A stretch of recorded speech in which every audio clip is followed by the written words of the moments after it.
Morning.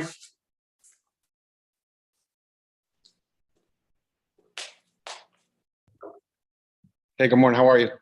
Good. Good. Long time. Hang on. We'll probably start like 11:05 because we had like over 30 people register. So Sounds good. Sounds good.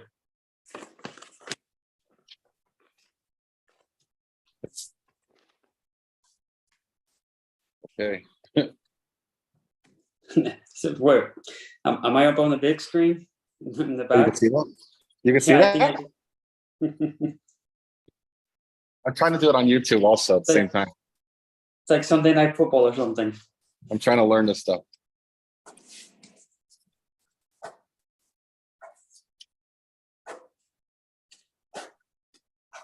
Modi's on there, man. Moti? Yeah, he's on here. Oh, that's a name I haven't heard in a long time. Moti, how are you? We started the same day. It's been a while.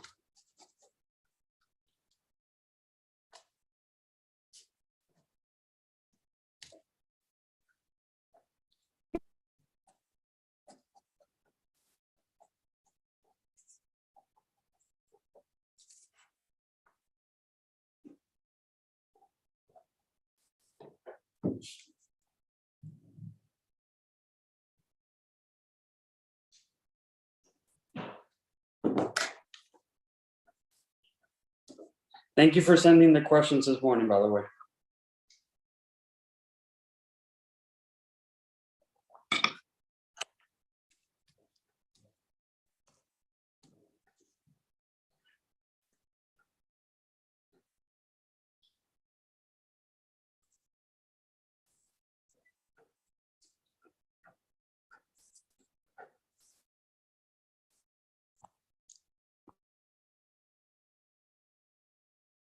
Yeah, we'll start at 11:05.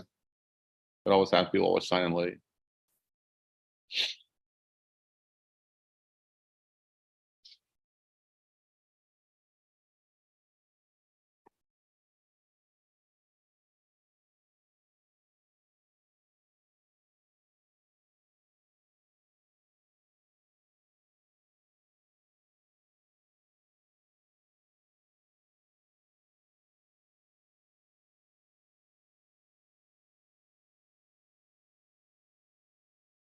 Hmm.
Hmm.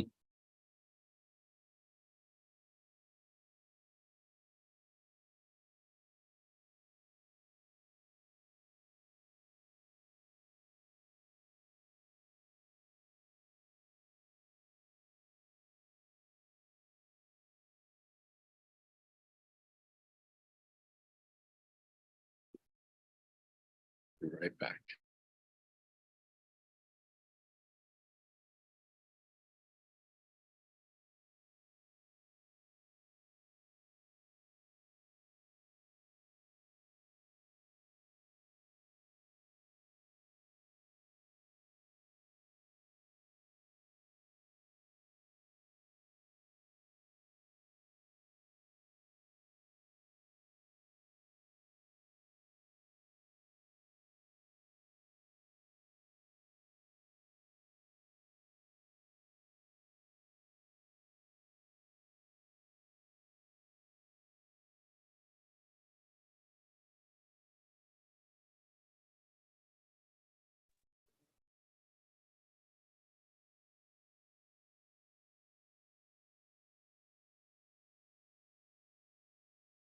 Times it.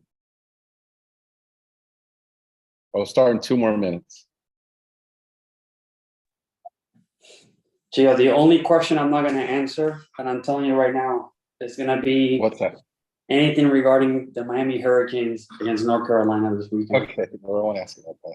Or anything about Miami Hurricanes and Georgia Tech. Because, listen, we're both Hurricanes fans, and we both can agree that this is not what we had in mind for October. We can talk about the Dolphins if you want, but no Hurricanes. Give it 2 more minutes.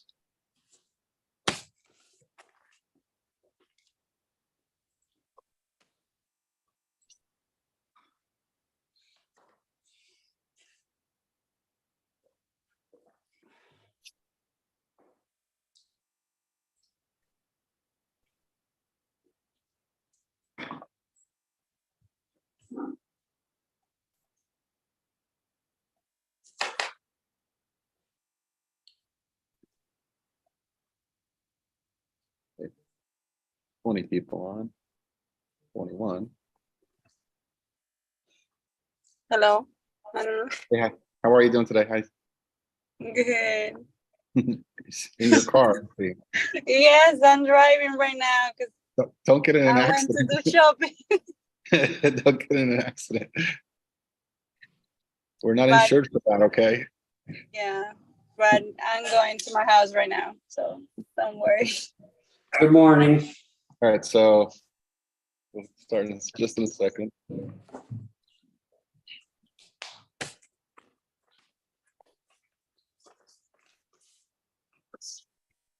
All right, so I guess we'll get started.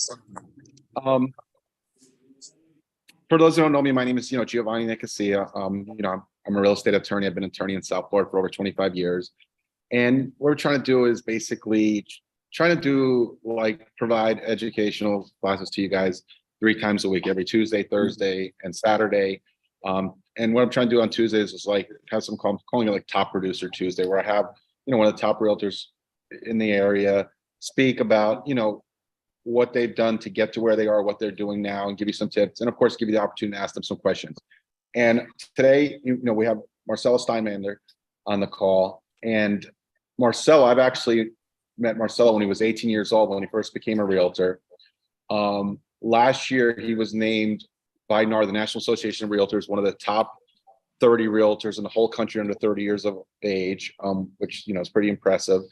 And as I said, today we're going to ask Marcelo some questions and have him talk about what he's done and what he's doing, and give you some tips. And any questions you have, feel free to ask. If you have questions, you're welcome to unmute yourself and ask, or you put it in the chat, and we'll go through that as well. So we'll get started. So good morning, Marcel. Thank you for joining us. Oh, absolutely, Gio. Thank you for the introduction. Can't believe it's been 12 years now since we've first got to know each other, and I'm very pleased to be here. Good morning, everyone. So yes, my name is Marcelo Steinmander. Like Gio said, I'm now 30 years old. I'm not 18 anymore. I've been a realtor now for 12 years, and then yes, last year I was grateful to be one of the honorees for the for 30 under 30, which is a yearly selection process that the National Association of Realtors does. And so we'll get to, but first, I guess I'll start with one thing. It's especially with regards to Marcelo, from my experiences with him. So one thing I could say about Marcelo that makes him stand out is how educated he is on the Miami market. You could name any building in Miami, and he knows that building inside and out. He knows everything about that building. He knows the last sales, what's listed, the HOA fees, the square. Someone's on. And that I personally think, especially if he's going on a listing appointment, and that's got to be impressive to any potential seller. I mean, basically, like I said, he knows their area better than them, people that are living there, and that's one thing I've learned over years. Another thing too, from day one, he's always treated as a business. From day one, it's not like every day he's in the office, every day he's working, every day he's hustling, and that's why I think where he's gotten to where he is today from doing that. He doesn't, like I said, treat it as a part-time job or just a side thing. It's a business, and that's how he looks at it, and that's how he treats it. And that's how, I think most successful realtors, that's, the way they look at it. But we'll start. So let's just say that the North 30-30. So tell us about, like, how does that come about? Like, what do you have to do to be named that? Right. Well, so just to give some background, so 30 Under 30 started out almost 25 years ago. Next year will actually be the 25th anniversary. And the NAR basically started the project at that time and continued it on a yearly basis to highlight realtors across the country that are under the age of 30 and are essentially key figures, not just in their respective market, but also somebody who is, for lack of a better term, a rising star, somebody that's either gaining notoriety in their market or already has great success in their market. So I actually first became acquainted with 30 Under 30, I want to say about 8 or 9 years ago, when I don't know if they still do it, but Realtor Magazine would actually send out printed editions of their magazine to everyone's, to people's offices. And one of those editions would include 30 Under 30. I applied a couple times when I was even younger, didn't really get in, and that kind of just fueled me to continue applying until 2022. I think it was the third or fourth time that I applied, and that's when I made it as a finalist, and then ultimately got selected. And before you, the last person to be nominated in the South Florida area was, like, how long was it before? Prior to you, someone in the South Florida area nominated? Yeah, so back in this year we had another honoree, Carly Chinsies, who is a commercial realtor based in Miami. Last year I was selected, so we're now in a tear. But before that, I think the last time South Florida had an honoree was 2016-17. So there was a bit of a drought where they weren't really picking anyone from South Florida for whatever reason. Yeah, and Miami has one of the biggest markets around, and so really to be picked is pretty impressive accomplishment. Yeah, it was a huge. I mean, it was a huge goal. I worked on it for quite a long time, and I mean, I still remember the day when I saw that I was selected. I mean, it's still to this day one of the happiest days of my life. Should be. So we just mentioned, like, you became a realtor when you were 18. That's when I met you. What inspired you to become a real estate agent, and, like, how'd you get into the industry? Well, so I was 18 years old. So I knew at the time I was working full time in the food service industry. I had just finished high school. I knew I wanted to start a business. Wasn't really sure what kind of business. And all I could remember at the time was that just to give everyone some background, this was around 2011. So the market was still in the process of recovering. There were still a lot of REOs and short sales out there, but you could still see the light at the end of the tunnel. So a lot of developers and a lot of offices were reaching out to people and encouraging them to get their licenses. And when I saw that the barrier of entry was not that hard, that all you really needed was to get licensed and then pick it up as you went, I basically said, look, there's not much for me to lose, and I have everything to gain. Went to Gold Coast, got my license, and then once I got started, just something clicked, and I said, this is it. This is what I'm gonna dedicate myself on doing.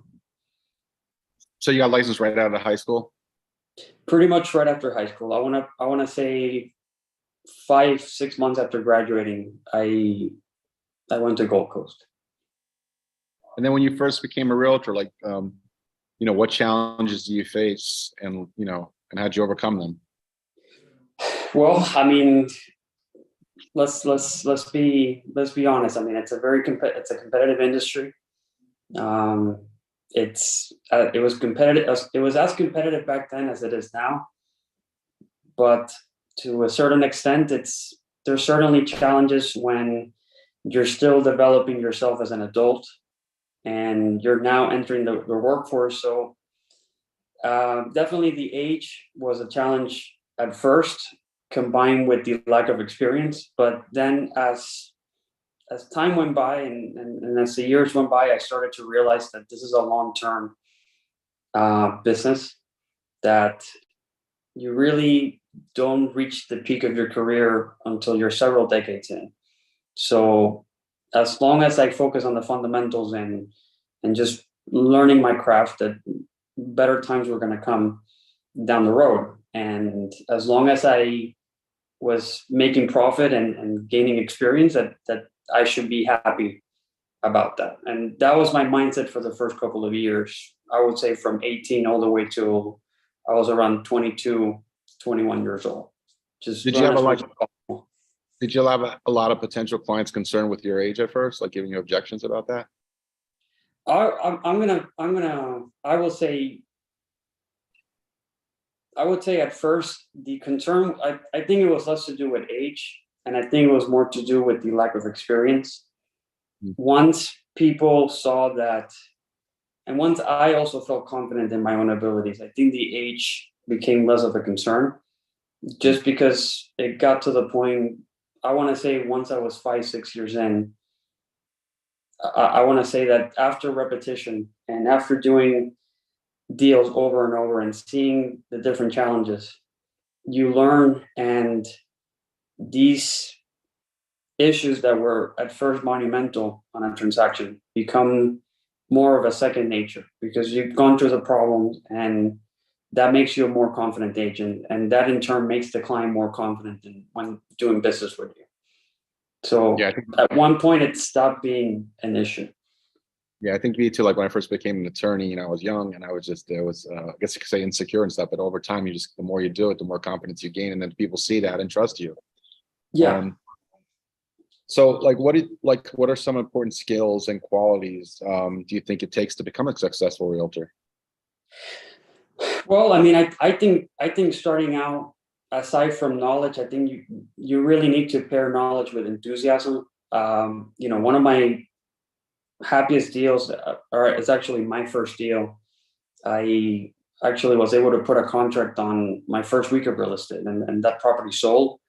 And what I remember back then is that I didn't really know what I was doing.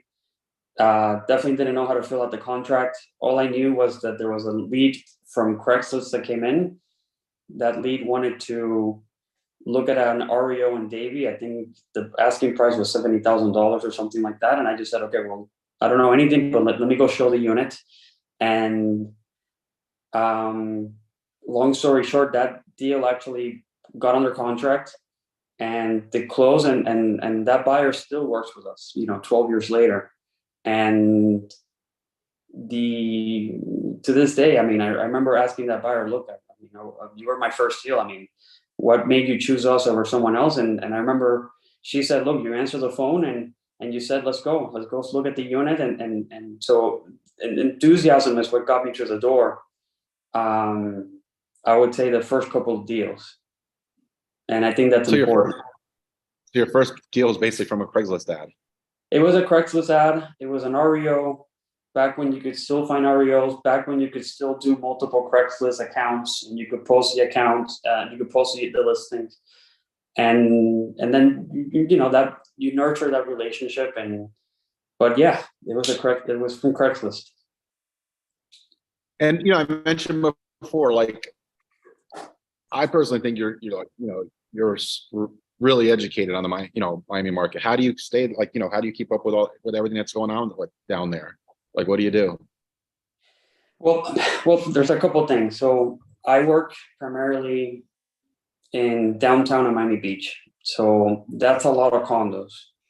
Every single condo has to be treated like its own subdivision. Every condo, chances are, was built by a different developer. Some were built between 2006 and 2008. So they're going to have similar features. Other buildings are a lot older. So what you really have to do is you have to go building by building and get to know them, understand who runs them, understand and keep up with the budgets. And you start developing a database as you begin to farm these neighborhoods. And as you start doing more and more deals on these buildings, you start seeing patterns as to which buildings are selling at a certain price per square foot, and which buildings, let's say, have X restrictions and allow shorter term rentals versus buildings that are maybe more boutique and are better catered to, let's say, end users.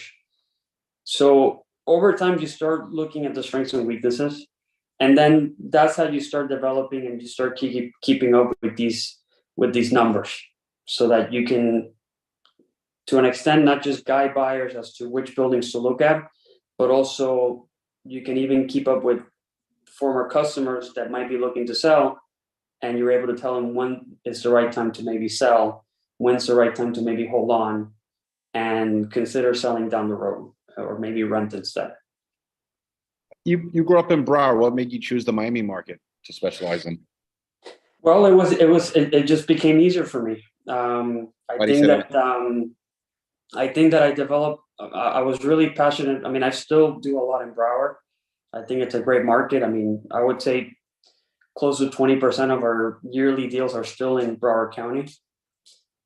But I don't know. I mean, I think it was a combination of the new construction that you can find here in Miami, and just developing a passion for condos. I thought I really am passionate about condos. I think it's a great market.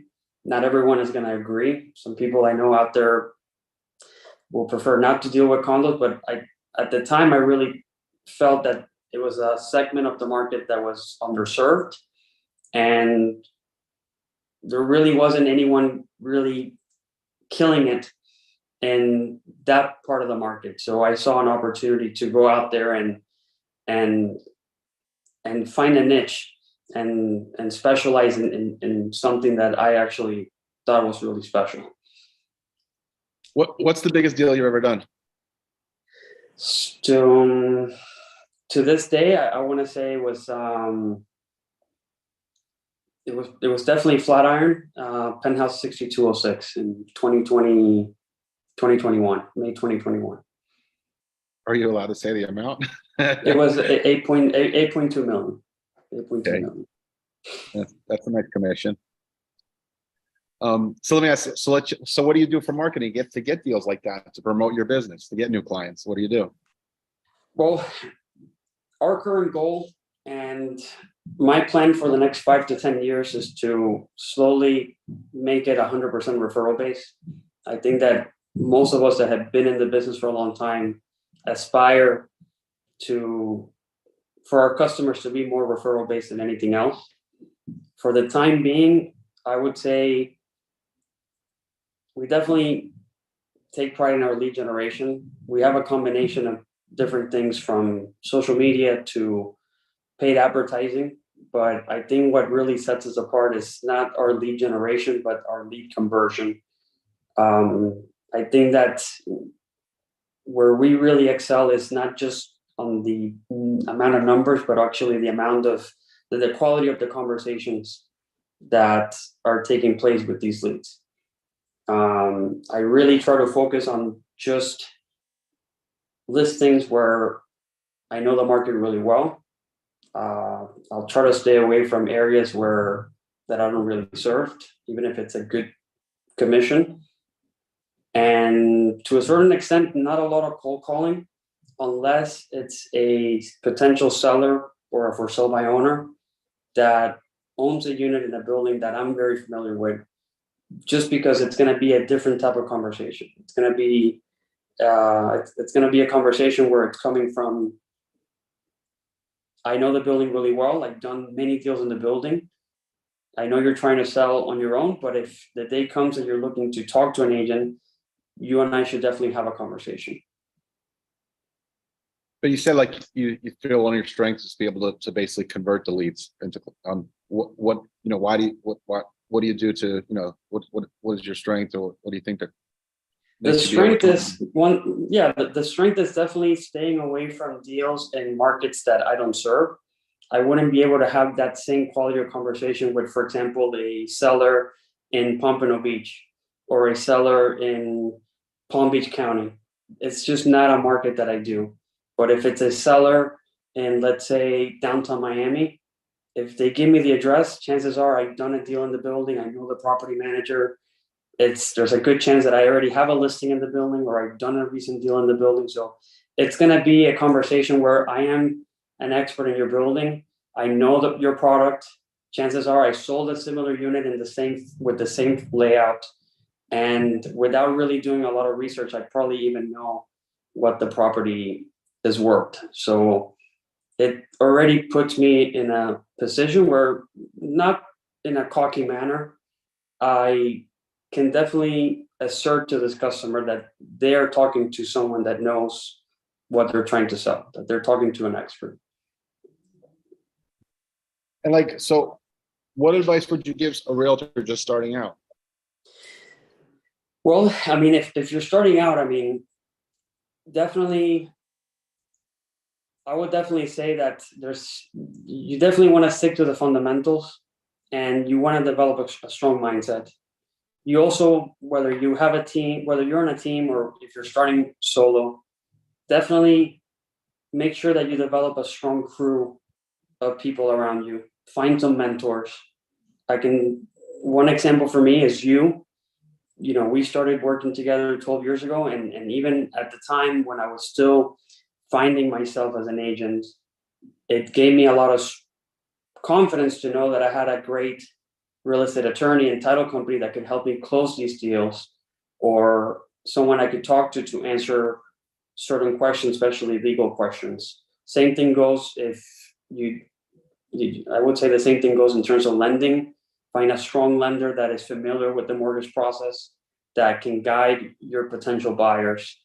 So, especially because if you're new, you're still understanding these rules and you're still getting to know the contract. So you want to be affiliated with people that can make up for your lack of experience through their experience. I don't know. Does anybody have any questions?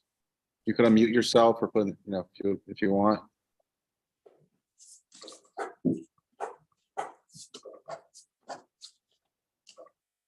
I'm just looking. I don't know, anything else you'd like to share? I would say this at the same time. I really think that when you're starting out, I see a lot of agents also jump into certain brokerages or jump into certain teams because of certain splits. Mm-hmm. And again, I think that everyone's financial situation is different, but I would say don't get discouraged. And I mean it when I say it.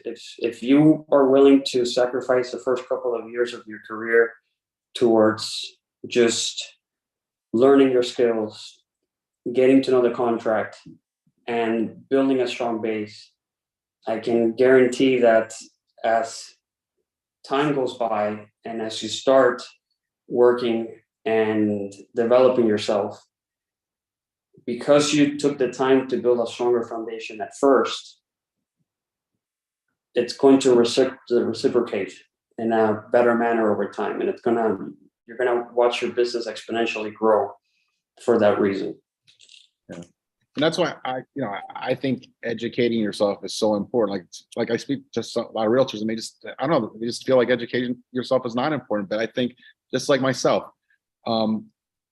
when I meet someone at an event or something, I'm just like, hi, I'm Giovanni. That means nothing. They don't know who I am, what I can do, whatever. But when I speak, let's say for 3 hours off the top of my head on a contract, they're like, wow, this person really knows what they're doing. So it's the same with you in real estate. The more educated you become, when you're speaking to people, they're like, wow, this person really knows his stuff or her stuff, and that's why, it definitely, like Marcelo said, spend time, even if the time you don't have deals, educate yourself, learn new things, learn about different areas, learn about, go visit properties.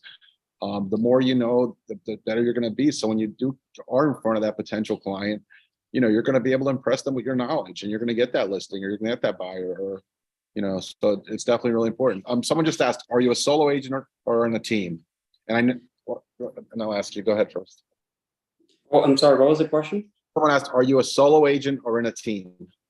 So I'm in the middle of both. So I have a team, but I'm the only. It's basically myself as the lead agent of the team, and then I have support staff that basically assist me with my day to day. I have a full-time licensed administrator who can also assist me with showings and also takes on her own clients. She's been with me for a couple of years now. She's fantastic. I have a part-time second associate who basically assists me with my social media, just running the day-to-day of the office. And then we do have a freelance graphic designer through EWM, whose job is basically just to help us with our graphics, anywhere from anything regarding our postcards, our mailers, our business cards, and also our online email marketing. So anything that we send through MailChimp or through social media that requires any type of branding, Josh basically helps us with this and on a project basis. Now, I know when you first started, you were on a team. Like as a new agent, do you recommend teams? I would say it's a very personal question. If I were to go back and do it all over again, I would not change anything about it. I think that some individuals, especially those that come from another career, might already have the structure and the mindset necessary to start their business by themselves and just have, again, great partners that can assist them in mortgages and with title. In other cases, I think that there's great benefits, especially with so many great teams out there, with having a team leader as a mentor and be surrounded by like-minded individuals. So I think that there's no right or wrong answer. I love I love how my team structure and how I'm kind of the only realtor, but I also see the benefit of having other agents support you and having a mentor take you by the steps. It'll definitely cut down on the learning curve. You'll learn a lot quicker for sure. Monique asked, for someone who is starting out but doesn't necessarily have a big budget, how would you recommend they start out by building their presence in their farm area? Well, I would say without a budget, it's not easy. It definitely helps to have a budget in mind, but if you don't have the money to spend, then definitely sacrifice the time instead. Whether that's going out there and creating something in terms of social media or going to events that your neighborhood might be doing and just being local. It could be as simple as starting a blog and just blogging about what's going on in your building or what's going on in your neighborhood and just being a good neighbor. That really doesn't require money, but then the catch is that it's going to take time, but farming an area takes time anyways. It doesn't matter how big or small your budget is. It's not usually an instant return on your investment. Yeah, it definitely doesn't happen overnight. It's just consistency and long term and just keeping at it. And even when you get success, to keep doing it, because that's what I see so many realtors do. They'll get a deal somehow and then not do that thing anymore, which makes no sense to them. And then definitely pick an area and stick to it. To give you an example, that we were talking about buildings earlier, and look, we do know these buildings quite well, but I think what's important for people to understand is that I have kept up with these buildings since 2016 with some of them. And when you go to the same building over and over again, and you start encountering the same people in the elevator, over and over again, and the same people in the front desk again, and the same property managers again, after a certain point in time, they get to know you and they see how you work. And if you're passionate about what you do, they in turn will start recommending you to other people. And you just have to be professional and just continue showing up. You mentioned actually property manager a couple of times today. So do you think that's a good source of business? I think that's a great source of business, even if it's not within the same building. We have gotten referrals from property managers inside buildings that have friends or family members that own real estate in other parts of the county or in other parts of town. And they will easily talk to you because they, out of, and if you get a referral from a property manager, then I would say pat yourself on the back, because property managers as a whole are either realtors themselves, but don't practice full time, or they know tons of realtors but are choosing to work with you instead. And yes, they can be a great source of referrals because they're dealing with properties just as much as we do. Any other questions? Anybody have any questions before we wrap it up? Like I said, you could unmute yourself if you just want to ask, or if you put it in the chat. Anything else you want to share, Marcel? I mean, I would say look, it's a great market we're having despite the circumstances. I think that I commend you for the amount of classes that you're doing. I would say this fourth quarter is going to be pretty interesting just because of the amount of new inventory that we're starting to see out there. And other than that, I appreciate you. I appreciate you for being here, and thank you for inviting me. Marcelo, thank you. It's Giselle. Oh. Good morning. How are you, darling? Good to see you. I'm doing good. Good seeing you. Well, thank you for hearing this. you. Wonderful. Good to hear from you. Thank you, darling. So, well, one, thank you so much for spending your time with us, Marcel. I really appreciate you helping everybody else. And once again, if anyone, before we wrap it up, has any questions, but I'll just mention a couple things real quick before I'm doing a contract class in my office this Thursday evening, doing like an hour contract class, then like a little happy hour, drinks, food. I posted the Eventbrite link on the top of the chat if you want, just sign up for it. Saturday, we're doing an addendums class. Next week, I'm doing, for the top producer Tuesday, I'm having a person named Corey Edwards. He's a realtor with Keller Williams in Fort Lauderdale. He's, a motivational speaker, best-selling author, runs a top producing team. So he's going to be speaking. I'm doing a class next week, also 3% mortgage in a 7% world. Monique had mentioned about marketing on a small budget. We're going to be doing a class on marketing on $100 a month budget. So definitely, Monique, when we've had that, sign up for that. And, as I said, I'm doing this website now. It's asktherealestateattorney.com, asktherealestateattorney.com. Put in the law as the code for the first month of training free. We have videos on there, like this will be uploaded on there, all the videos we're doing, all, different contracts. And and so once again, any help you need, but hopefully a lot of you come on Thursday night. It should be fun. It should be good. Anybody anything else before we wrap it up? Can you drop the link again? I think I could. Hang on a second. There we go. So that's the link for Thursday evening. Like I said, probably do the contract for like an hour, and then we'll do like a little happy hour. And my office, I don't know if you could see behind me, it's like it's pretty nice, my office. It's we have all the toys here. We have a pool table, ping pong table, air hockey, all kinds of stuff. So it'll be fun. Anything else before we wrap it up? You're in Fort Lauderdale? Yeah, we're right by Marina Mile 84 and 95, basically. Okay, because I just moved to the EWM Las Olas office about a year ago. Yeah, come by. Absolutely. Thank you. Giselle, I have worked with Gio for 12 years now, and I will say that, I think to this day, 9 times out of 10, we probably close our deals with Supreme. Oh, good to know. I'll be there. Stop by, definitely. And Thank you. Marcel, you too. Come by if you can.